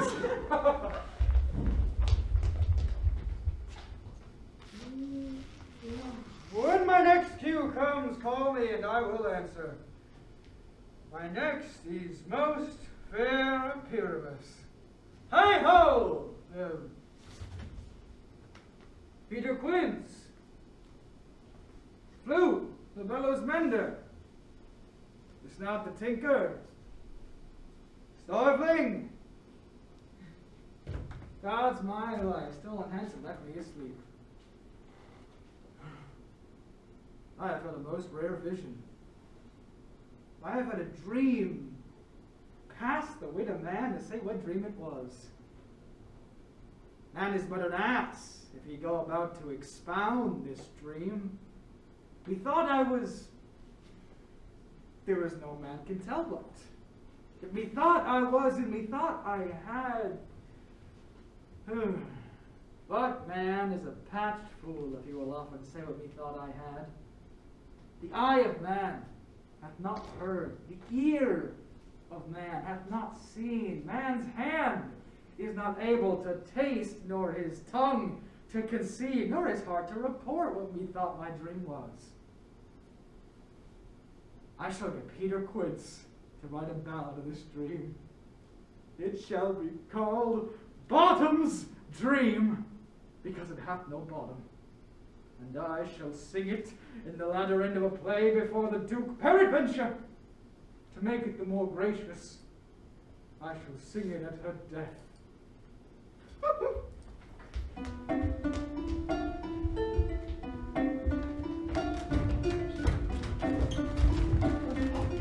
Have you sent the Bottoms out? Has he come home yet? He cannot be heard of. No doubt he is transported. If he come not, then the play is marred. It goes not forward, doth it? Oh, it's not possible. You have not a man in all Athens able to discharge Pyramus, but he. No, he hath simply the best wit of any handicraftsman in Athens. Yea, and he's the best person too. He's a very paramour for such a sweet voice. You must say paragon, for a paramour is, God bless us, a thing of naught. Oh. Masters, the Duke is coming from the temple, and there are 2 or 3 lords and ladies more married. If our boy had gone forward, we had all been made men. Oh, sweet bully Bottom! Thus hath he lost 6pence a day in his life? He could not have escaped 6pence a day. And the Duke not given him 6pence a day for Pyramus? I'll be hanged. He would have deserved it. 6pence a day in Pyramus or nothing. Where are these lads? Where are these hearts? Bottom? Almost courageous day, almost happy hour! Masters, I am to discourse wonders, but ask me not what. For if I tell you I am not true Athenian, I'll tell you plainly as it all fell out. Not a word of me. All that I will say is that the Duke hath dined. Get your apparel together, new strings to your beards, new ribbons to your pumps. Meet presently at the palace. Every man look o'er his part, for the short and the long is our play is preferred. In any case, let Thisbe wear clean linen, and let not he that plays the lion's part pare his nails, for they are to hang out as the lion's claws. And most dear actors eat no onions nor garlic, for we are to utter sweet breath. And I do not doubt but to hear them say it is a sweet comedy. No more words. Away. Yeah. But go away!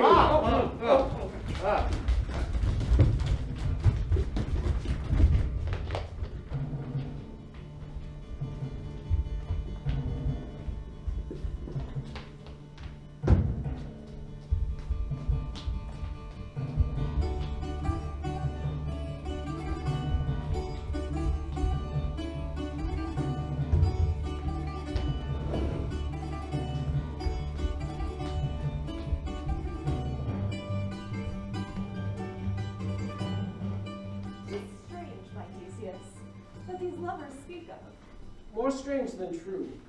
I never may believe these antique fables, nor these fairy toys. Lovers and madmen have such seething brains, such shaping fantasies that apprehend more than cool reason ever comprehends.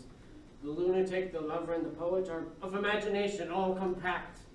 One sees more devils than vast hell can hold. That is the madman. The lover, all is frantic, sees Helen's beauty in the brow of Egypt. The poet's eye in a fine frenzy rolling doth glance from heaven to earth, from earth to heaven. And as imagination bodies forth the forms of things unknown, the poet's pen turns them to shapes and gives to airy nothing a local habitation and a name. Such tricks hath such strong imagination that if it would but apprehend some joy, it comprehends some bringer of that joy. Or in the night, imagining some fear, how easy is a bush supposed to bear. But all the stories of the night told over, and all their minds transfigured so together, more witnesseth than fancy's images, and grows to something of great constancy, howsoever strange and admirable. Here come the lovers, full of joy and mirth. Joy, friends, joy, and fresh days of love accompany your hearts. More than to us? Wait in your royal walks, your board, your bed. Come now, what masks, what dances shall we have to wither away the long age of 3 hours between our after supper and bedtime? Where is our usual manager of mirth? What revels are in hand? Is there no play to ease the anguish of a torturing hour? Call Philostrate!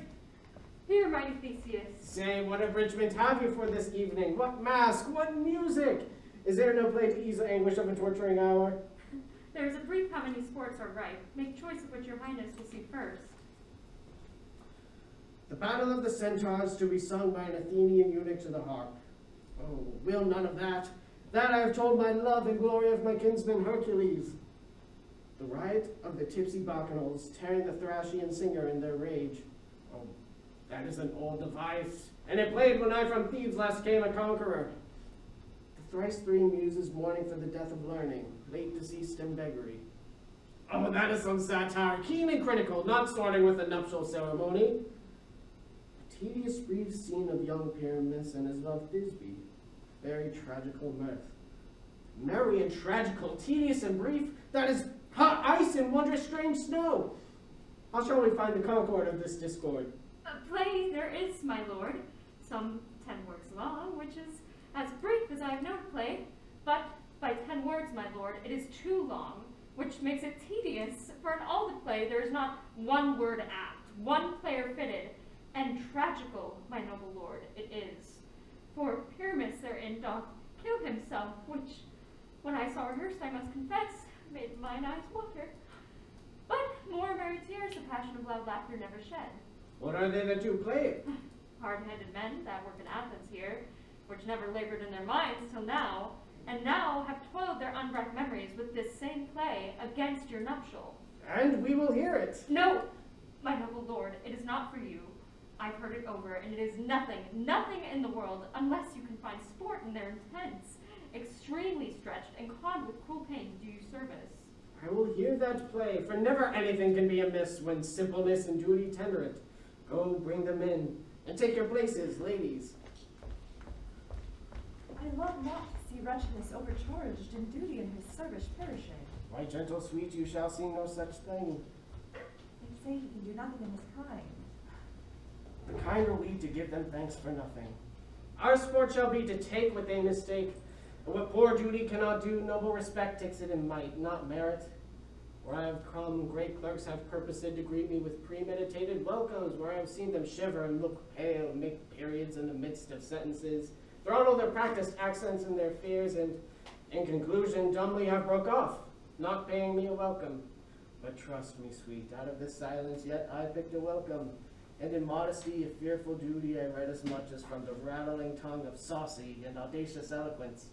Love, therefore, and twin-tide simplicity, at least speak most to my capacity.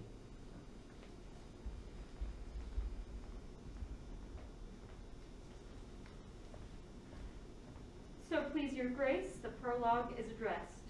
Let him approach.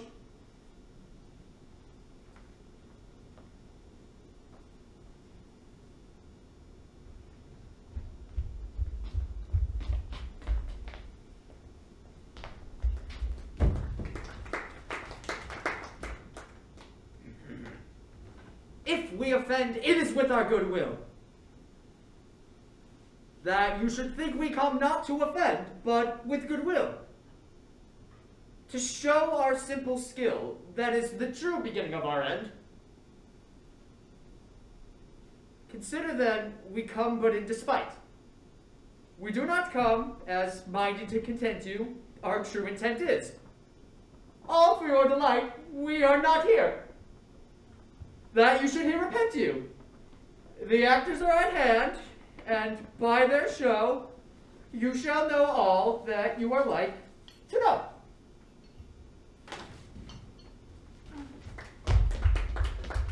This fellow doth not stand upon points.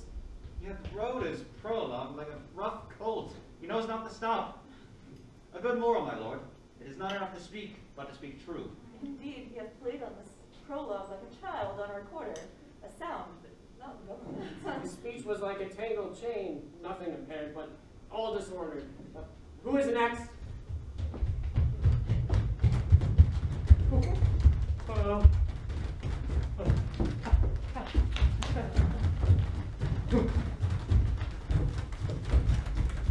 Gentles, perchance you wonder at this show, but wonder on till truth make all things plain.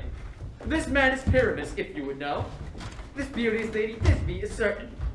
This man with lineman rough cast doth present wall, that vile wall which did these lovers sunder, and through wall's chink, poor souls they are content to whisper, at the which let no man wonder.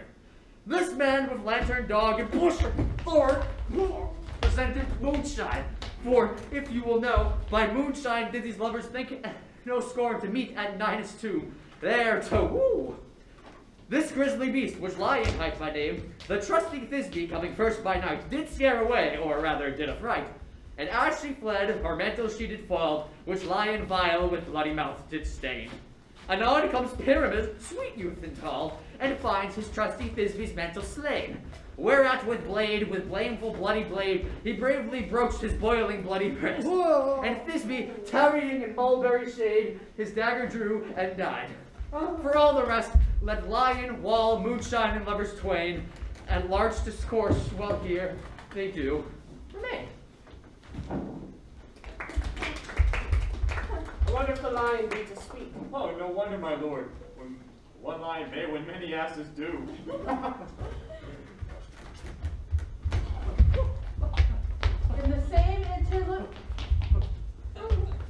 In the same interlude it doth befall that I, once now, let him, present a wall, and such a wall as I would have you think that had in it a crannied hole or chink, through which the lovers, Pyramus and Thisbe, did whisper often very secretly. This loam, this rough cast, and this stone doth show that I am that same wall. The truth is so. And this, the cranny is right and sinister, through which the fearful lovers are to whisper. If you desire to run and have to speak better, it is the wittiest partition that ever I heard discourse, my lord. Pyramus draws near the wall. Silence. Oh, grim-looked night! A night with hue so black, a night which ever art when day is not. A night, alack, alack, alack! I fear my Thisbe's promise is forgot. And thou, O wall, O sweet and lovely wall that standst between her father's ground and mine. Thou wall, O sweet and lovely wall, show me thy chink to blink through with mine eye. Oh, thanks, courteous wall, Jove shield thee well for this. But what see I? No Thisbe do I see. Oh, wicked wall, through whom I see no bliss, cursed be thy stones for thus deceiving me. Ah! Ah! The wall, methinks, being sensible, should curse again. No, sir, he should not. Deceiving me is Thisbe's cue. She is to enter now, and I am to spy her. through the wall. You shall see it will all fall pat as I told you. Yonder she comes. Oh, wall, full often hast thou heard my moans for parting my fair Pyramus and me. These lips have often kissed thy stones with hair and line knit up in thee. I see a voice. Now will I to the chink to spy, and I can hear by Thisbe's face. Thisbe, My love, thou art my love, I think. think what thou wilt, I am thy lover's grace, and like Limander am I trusty still. And I, like Helen, to the fates me kill. Not Shafalus to Procrus was so true. As Shafalus to Procrus, as I to you. Oh, kiss me through the hole of this vile wall. I kissed the wall's hole, not your lips at all. Wilt thou at Ninnis, Ninus, to meet me straightway? tide life, tide death, I come without delay.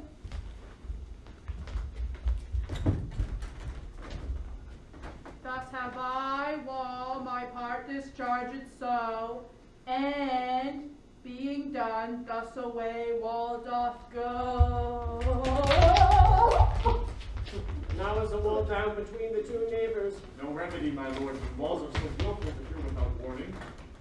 This is the silliest stuff that ever I heard. The best in this kind are but shadows, and the worst are no worse if imagination amend them.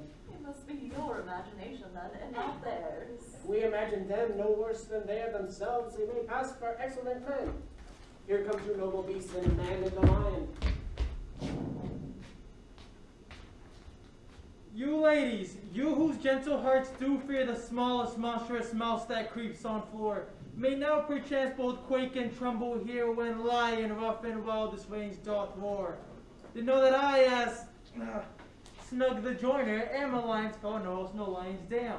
For if I should, as lion, come and strike onto this place, 'twere a pity on my life. Very noble beast, and of a good conscience. The very best out of beast, my lord, that ever I saw. This lion is a very fox for his valor. True, and a goose for his discretion. Not so, my lord, for his valor cannot carry his discretion, and the fox carries the goose. His discretion, I am sure, cannot carry his valor, for the goose carries not the fox. It is well, leave it to his discretion, and let us listen to the moon. This lanthorn doth the horned moon present. He should have worn the horns on his head. He is no crescent, and his horns are invisible within the circumference. This lanthorn doth the horned moon present. Myself, the man in the moon, do seem to be. Well, this is the greatest error of all the rest. The man should be put into the lanthorn. How else is it the man in the moon? He dares not go there for the candle, for you see it is already in snuff. I am aweary of this moon, what he would change. It appears by a small light of discretion that he is in the wane. Yet, in courtesy and all reason, we must stay the time. Proceed, moon. All I have to say is to tell you that the lanthorn is the moon. I, the man in the moon. This thorn bush, my thorn bush. And this dog, my dog.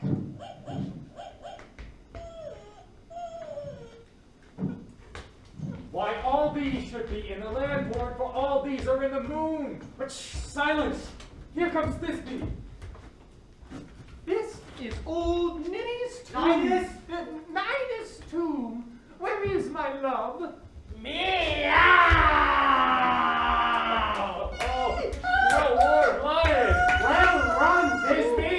Well shown, moon, truly, the moon shines with a good grace.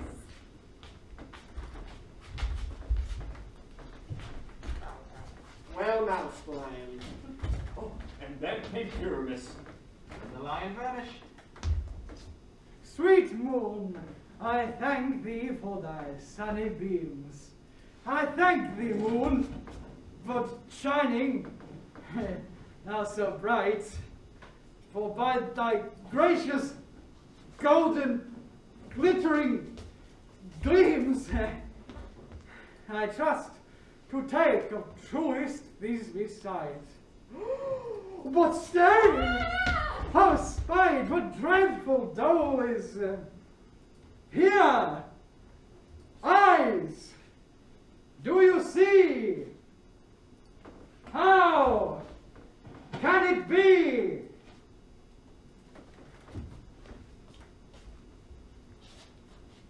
Oh, dainty duck, oh dear, thy mantle good, what stained with blood? Approach, ye furies fell, come, come, cut, thread, and thrum, quail, crush, conclude, and quail. This passion and the death of a dear friend would go near to make a man look sad. Be sure my heart, but I pity the man. Oh, wherefore nature didst thou lion's frame? For lion vile hath deflowered, devoured, my dear witches. No, no, which was the fairest dame that lived, that loved, that laughed, that liked with cheer. Come, tears, confound, out, sword, unwound the pap of Pyramus. I had left hap where the hop dog hop. Here, thus I die, thus.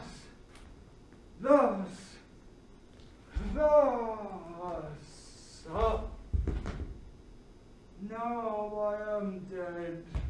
No, I am fled. My soul is in the sky. Tongue, loose thy light. Moon, take thy flight. Now die, die, die, die, die.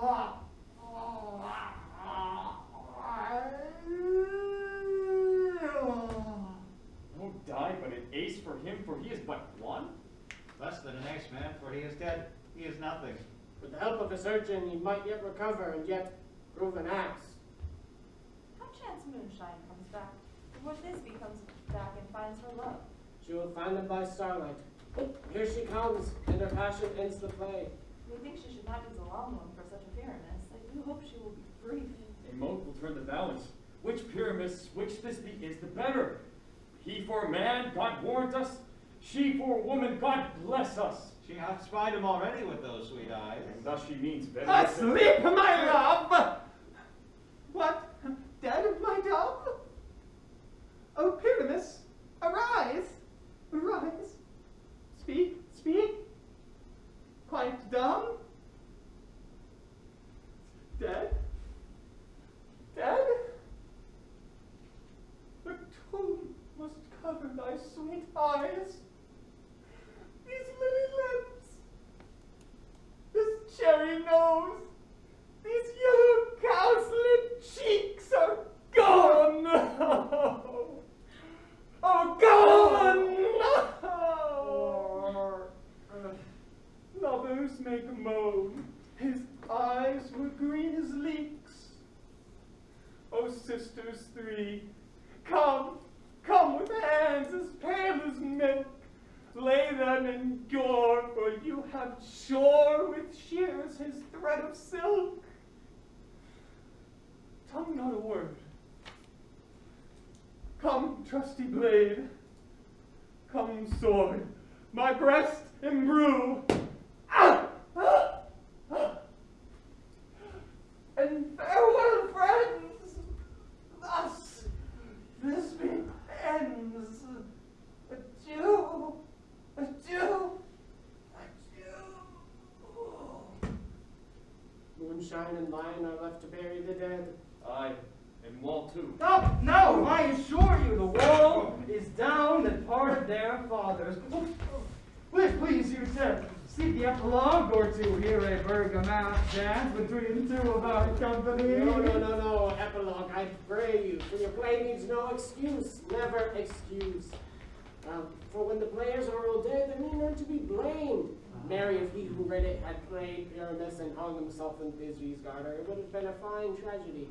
And so it is, very notably, discharged.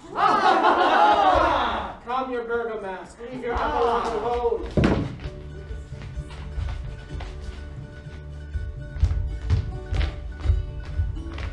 Hey! Hey! Hey! Hey! Hey! Hey! Hey! Hey!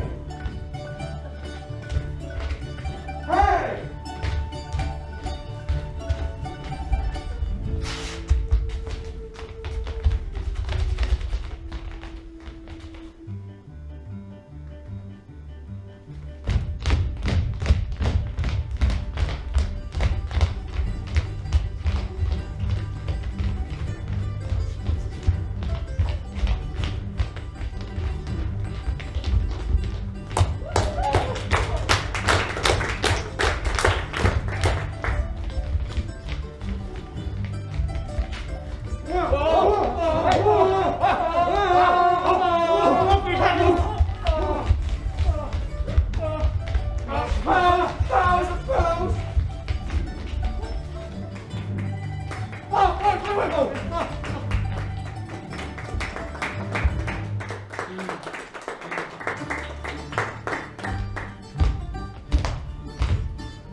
The iron tongue of midnight hath told 12.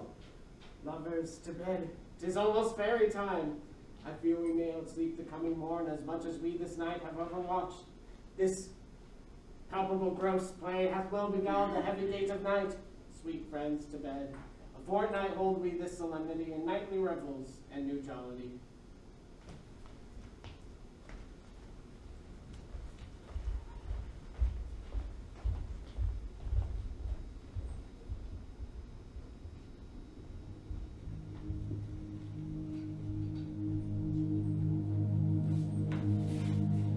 Now the hungry lion roars, and the wolf behowls the moon, whilst the heavy plowsman snores. All with weary task were done. Now the wasted brands that glow, whilst the screech owl, screeching loud, puts the wretch that lies in woe in remembrance of his shroud. Now it is time of night, that all the graves gaping wide, everyone lets forth their sprite in churchway paths to glide. And we, the fairies that do run by the triple hectares team, from the presence of the sun, following darkness like a dream, are now frolic. Not a mouse shall disturb this hallowed house. I am sent with broom before to sweep the dust behind the door.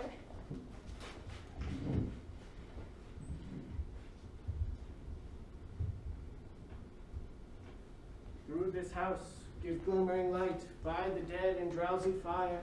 Every elf and fairy sprite hop as light as bird from briar, and this ditty after me sing and dance it trippingly. First rehearse your song by rote, to each word a warbling note. Hand in hand with fairy grace, we will sing and bless this place.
out till the break of day.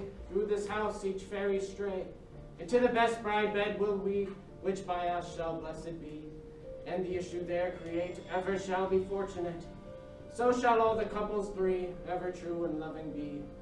And the blots of nature's hand shall not in their issue stand. Never mole, hair lip, nor scar, nor mark prodigious, such as are despised in nativity, shall upon their children be. With this field do consecrate, every fairy take his gate. With each several chamber blessed through this palace with sweet peace, and the owner of it blessed, ever shall in safety rest. Trip away, make no stay, meet me all by break of day.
Shadows have offended. Think but this, and all is mended, that you have but slumbered here. Past these visions did appear, and this weak and idle theme, no more yielding but a dream. Gentles, do not reprehend. If you pardon, we will mend. And as I am an honest puck, if we have unearned luck, now to escape the serpent's tongue, we will make amends ere long. Else the puck a lie recall. So good night unto you all. Give me your hands, if we be friends, and Robin shall restore amends.